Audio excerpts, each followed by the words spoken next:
Well, hello, everyone. I'm Mike, I'm Matt. and we are the Voices of Reason, and this is Mind Your Own Business with Mike and Matt vodcast. Our plan, this is our second show, but our plan is to interview a business owner entrepreneur for every broadcast. Ask them a few questions that we hope will be helpful to you, our viewers, and our listeners who want to be inspired and want to learn how you can be better at your business and entrepreneurs yourselves. So our goal is to leave you with at least one good business nugget each time.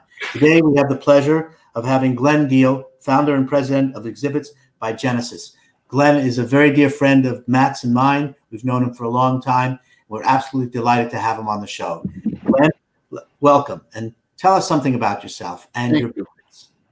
Happy to be here. My name is Glenn Diehl. I've been back in New York since 1997 and in the event business since 1985.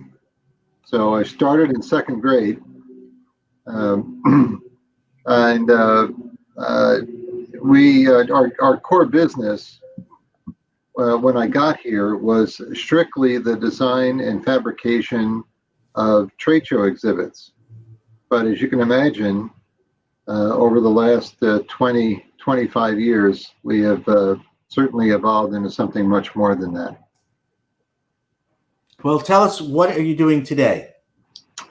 Well, today, given the nature of the face-to-face event business, those of us in my industry have pivoted, right? That's one of the buzzwords of the pandemic. We have pivoted and expanded our products and services well beyond just trade show exhibits.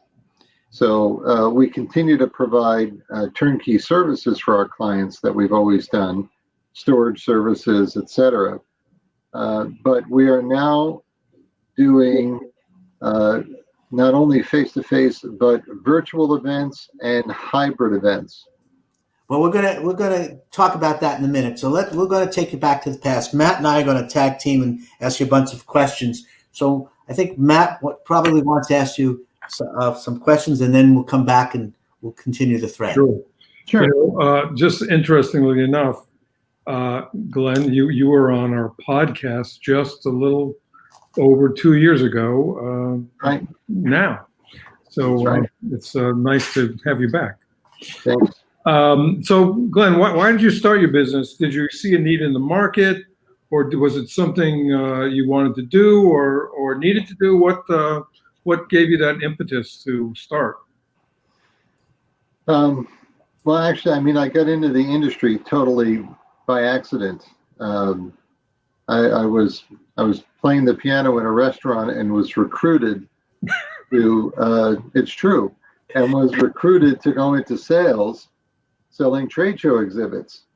And then through a series of events, I wound up, doing better at that than I thought I ever would, and then wounding up in a national position with a manufacturer, and then was given the opportunity to own the distributorship back here in New York. So after moving around the country, it gave us an opportunity to move back home again, near family, and I took over the business in 1997 back here in Manhattan. So Glenn, we use the term accidental business owner. Would you say you were an accidental business owner? Absolutely. I have a friend who teaches at the Stern School of Business down at NYU, and I've spoken at his MBA class a number of times, and I introduced myself the same way. You know that phrase, some men aspire to greatness and others have it thrust upon them?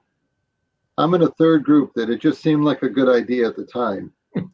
And, in short, I aspired to own my own business because what I figured out was I didn't respect the people that I was working with enough to continue to work for them. I wanted my mistakes to be my mistakes.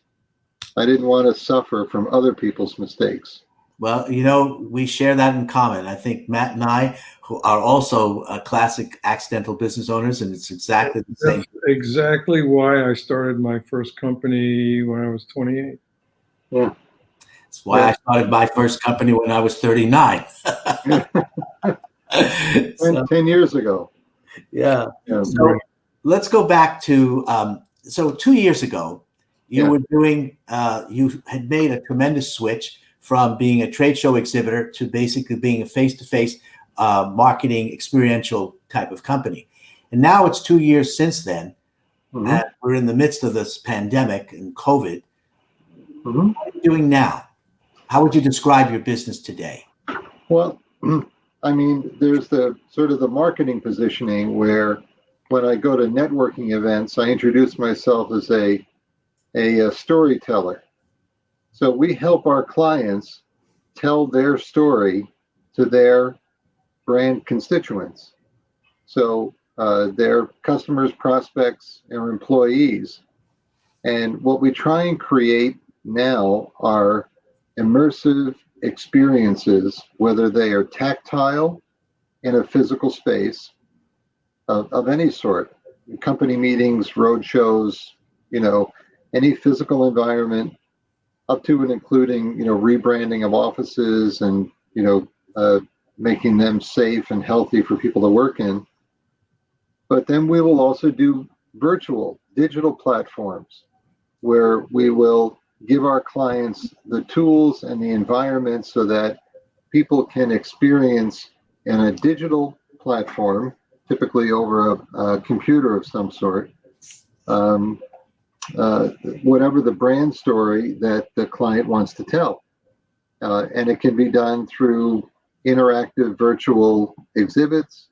It could be the creation of interactive meeting spaces where you enter a virtual meeting space and then you can go through what you would typically do at a user conference or a sales meeting, or a product launch where someone is giving a presentation, but it's interactive. You can interact with the presenter.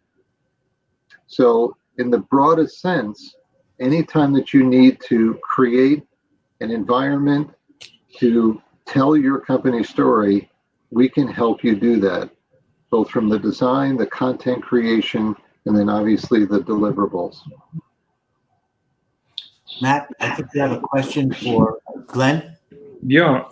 So, Glenn, how do you make certain, important decisions in your business, and what are I'll say, blocks or considerations that like keep you from making a decision? Well, we're again like a lot of people in my industry right now. We're going through a tremendous phase of transition. There's a fair amount of consolidation going on in our industry. I just closed my 30,000 square foot operations center and moved it elsewhere in the country to a less expensive location. So I'm still providing the storage services, let's say, for our clients, but we've lowered our cost basis to do that. So the biggest change now is going from a staff of near 30 people to a staff of about 8 people. So you can lump us in you can lump us in with hospitality, the airlines, in terms of industries that went from 60 to 0 overnight. I mean, the last true face-to-face event that we executed was March the 6th of this year.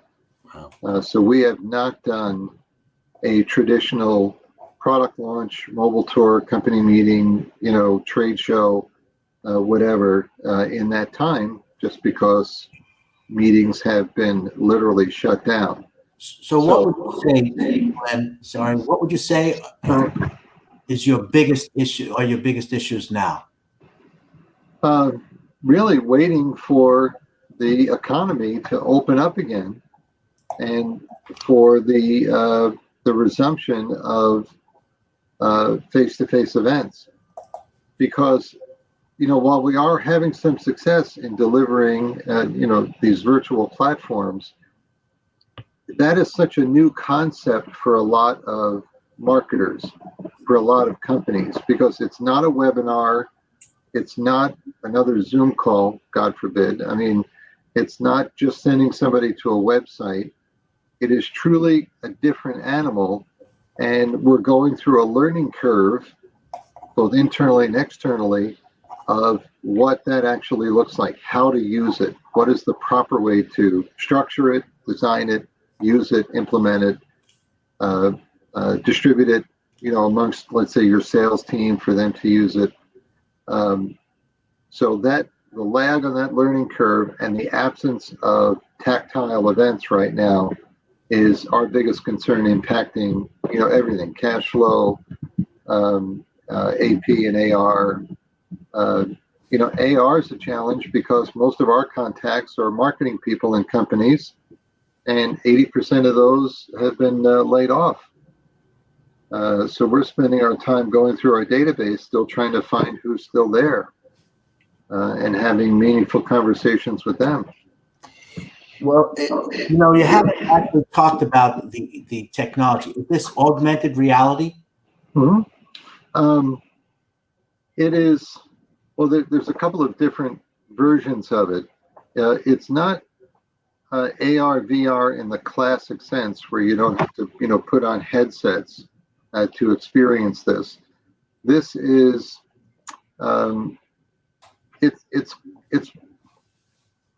it's analogous to a video game, okay, in the sense that your actions are interacting with the environment and activating certain information, the revealing of information, etc.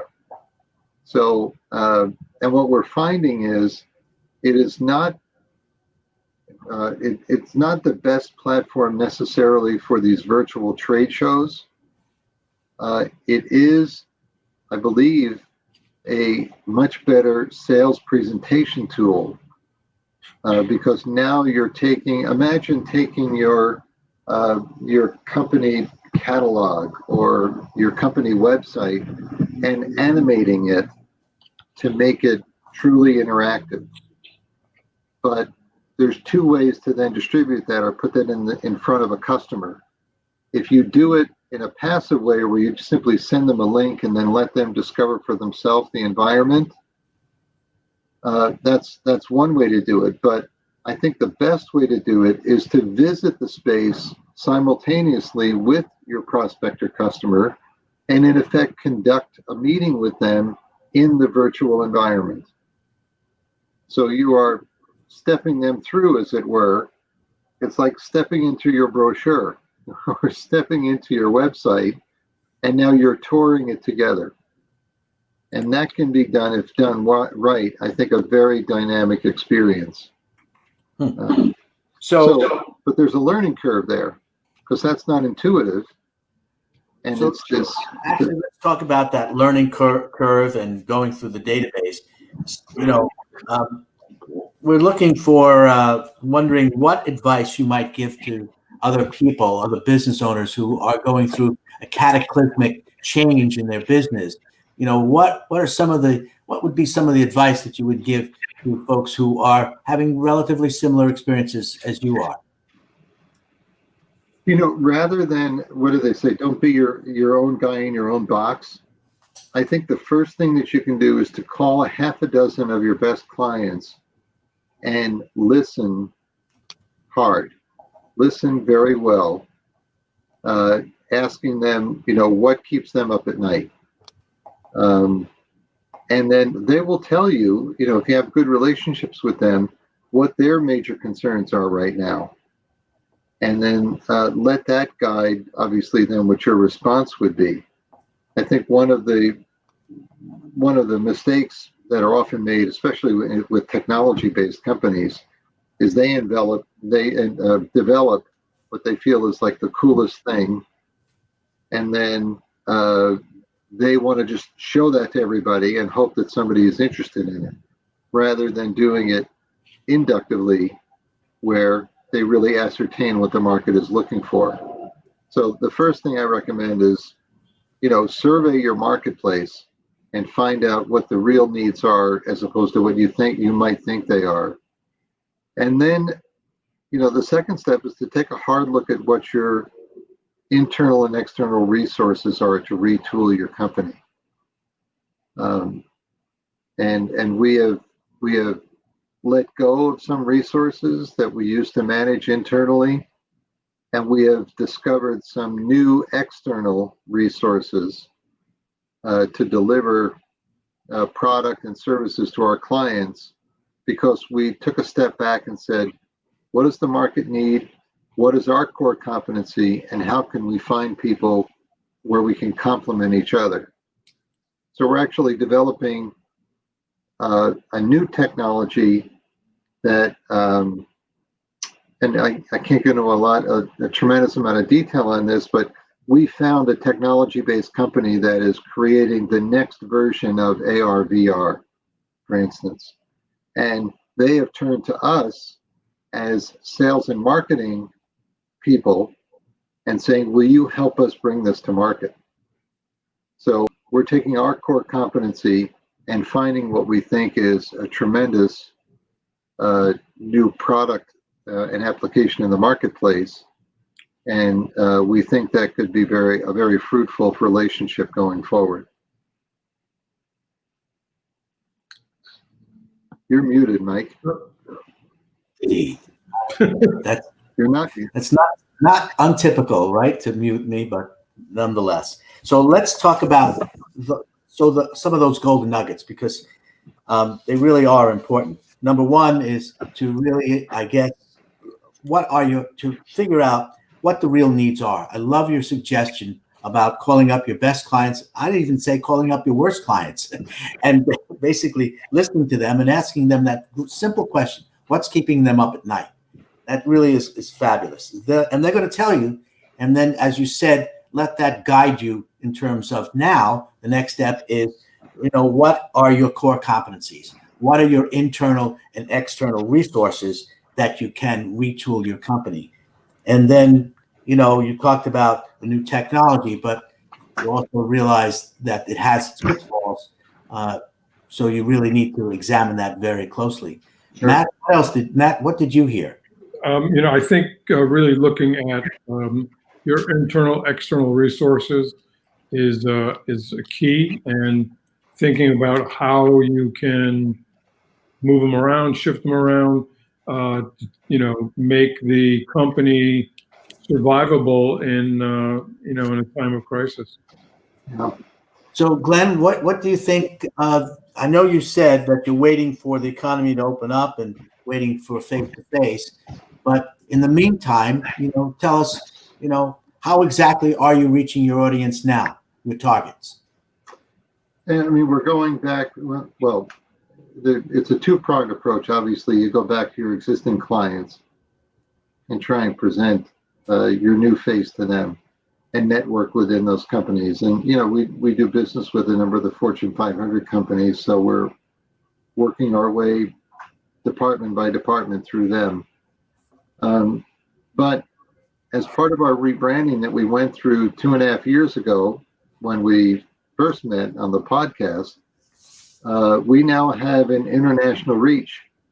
So we are marketing ourselves globally now, and we have pursued projects in Asia, South America, and I kind of glossed over it before, but we're actually bidding on a project right now to provide a PPE outfitted hospital, a semi-permanent hospital setup for someone who needs, in effect, tactile product.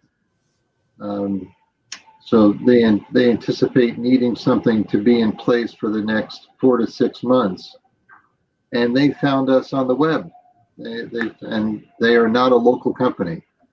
So I guess that's one of the most interesting lessons learned here during these difficult COVID times, is that your reach is indeed as far as you want it to be. It doesn't have to be limited by geography. Matt and I have had that issue as well. We're very comfortable in the island of Manhattan, but we have clients now in Colorado and Texas. And as you said, you can have clients around the world. So just a small company can become a global company overnight with Zoom or with StreamYard or with Microsoft Teams. It's all possible.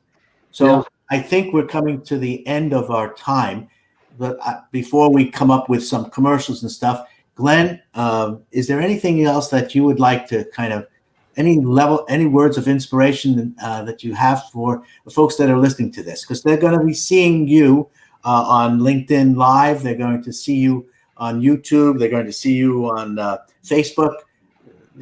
Any words of inspiration, as I know you're so capable of giving? I guess what I'd say is don't view a time like this as a negative thing. This is an opportunity to reinvent yourself, no matter what your age is, no matter what your experience is. That times like this actually create new opportunities that otherwise we wouldn't bother to look for or come across. And finally, I would say to be positive and test negative. And wear masks, right?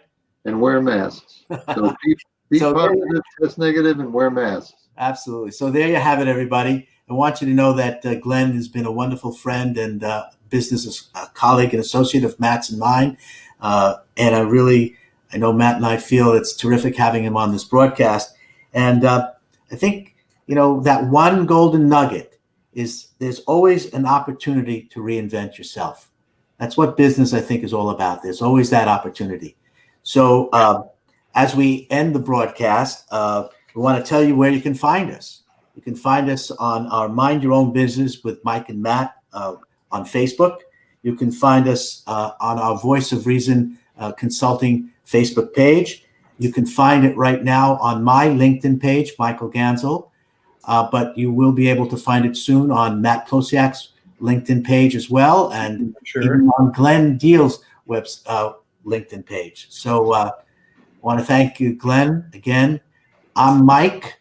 I'm Matt. And together, we are the Voices of Reason, and this is Mind Your Own Business with Mike and Matt. Take care, everybody. Bye-bye. Good to be with you. Take care. Thanks, Glenn. Thanks.